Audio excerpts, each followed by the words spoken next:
What's going on, everybody? Happy Sunday evening.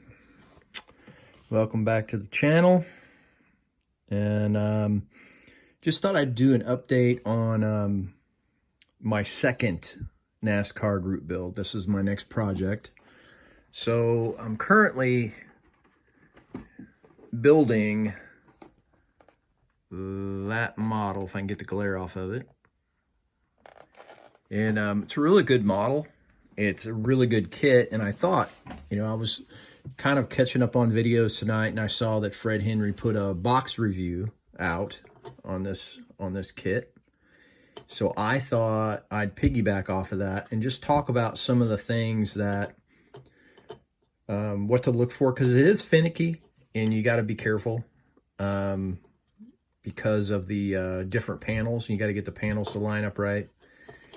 And if you're not paying attention, your panels will get all cattywampus in a heartbeat. So I built the chassis last night. So this is the chassis for it. Now you got it next to my hand. You can see it. What I did, now keep in mind that Clay Kemp just put out a video on how to build this chassis and what to look for on this chassis. So, but I built this basically based off of his video. So I'm going to put his video in the description of this video. But what you do is you start with the two outside frame pieces, basically. And then you glue this back brace in. And then, once you're done with that, one of the things you want to make sure of is each one of these has got little alignment pinholes or location holes. And there's a couple of them right there. What you want to do, and Clay mentions it, you got two options. You can either drill them out, make them a little deeper, or you can slice off a little bit of the peg for the location hole, basically the male end of the locator. Because what you want is you want this. If you don't do that, these will not seal up. See, I got a really nice tight seal on that bottom floor. If you don't drill these out, like Clay suggests, you'll end up with a gap right here. And it's very important that when you put these together that you don't have gaps. Now I've put together a Salvino's NASCAR kit, not to make you dizzy, but it's right up here, that kit. And they really have tight tolerances. They're really tight. So make sure you drill these out so it makes it easier on you. Another thing to watch out for is this front piece. You want to make sure that you get these mounts in there at the right spot. If you don't, then your engine's going to be cattywampus in there. And then there's locator holes for this control arm. You want to make sure that that's in the right spot. The hardest part of this is these fenders. So you start with this panel and you angle it so that it's just below that shock mount right there on both sides. You just want to make sure that it's below that shock mount.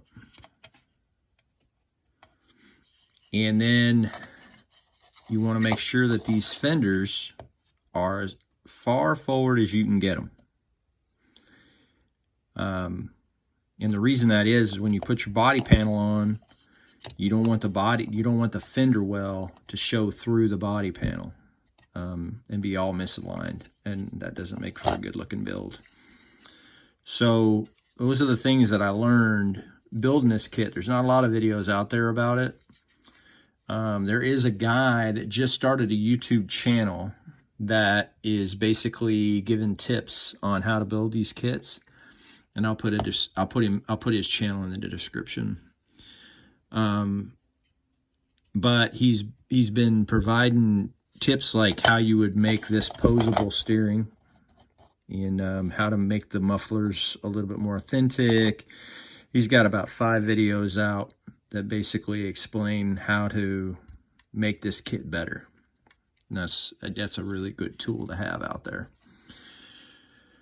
Enough with that. So, as you guys know, I love my, I just want to do a couple product reviews. I love my splash paints. Splash paints has always been a go-to for me. They're starting to get more authentic American automotive colors, which I like. And I've been working on this 442. This is what's been on my bench, but this 442, and that's Viking blue. It's got automotive 2K clear on it, but it turned out great. I just tried another product called Scale Finishes, and that's this right here. This has just been sprayed, and it has a wonderful tint to it. But and I use, when I spray bodies, I use this. This has got a 2 mil, 0.2 needle in it, which I like a lot. Because it doesn't overspray. That's the one thing about these paints. You got to spray these on dry. If you spray them on wet, they will craze the plastic and you'll have to start all over. No sanding will get it out. But what I noticed about these is the difference is, now I'm not a chemist, so I can't say for sure what the difference is with the chemistry, but I can tell is that the pigment, the flake, the metallic flake, is much smaller in the splash versus the seafoam, or the scale mates. When you shake up scale mates, it looks like some sort of freaky thing. Look at the flake floating in there. You can see them rising like bubbles. That's crazy. When you shake up, you don't see that. You see it in there, but you don't see the flake rising to the top like it's doing here, because these flakes are bigger. But it's sprayed really good, and I'm a big fan, and I love my paints and I love my colors. So these are 2 really good products. I'll put links to their website in my description, and those are really my 2. This one is my go-to when it comes to paints, but I had experienced a problem this last build, and they're a little hotter than those. So anyway, that's my 2 cents tonight. Everybody enjoy your evening, and this is Terry. I'm out.